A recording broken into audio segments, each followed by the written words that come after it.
আল্লাহ নবী বলেছেন, একজন মহিলা যদি 4টে কাজ করতে পারে তার জন্য জান্নাত আছে।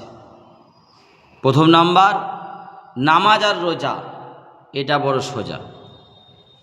নামাজ আর রোজা এটা বড় সোজা। যদিও কেউ নামাজ পড়ে না, অনেক মায়েরা, যাই হোক সেটা তাদের ভুল। নামাজ পড়তে হবে, নামাজ পড়তে বাধ্য, অর্ডার, আল্লাহর আদেশ।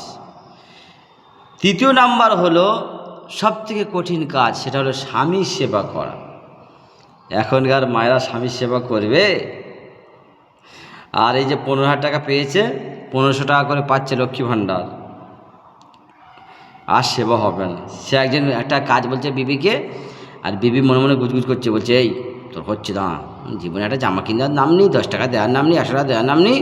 হ্যাঁ, বলছে আমার দিদি জিন্দাবাদ, এই তোর রাখলো, আমি কাজ করতে পারবো, আমি শপিং করতে যাচ্ছি।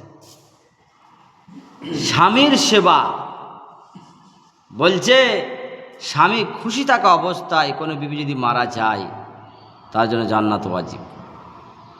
জান্নাত পাবেই যদি স্বামী খুশি থাকা অবস্থায় যায়। কিন্তু আজকে দেখুন, স্বামীর সেবা আছে? স্বামীর সেবা বলছে বলছে পানি দাও, বলছে ঢেলে খাও, বলছে জামা কোথায়, বলে খুঁজে নাও। আর সে কলতলায় গিয়ে বলছে, তোমার ভাই আমার কোনো কাজ বলে না।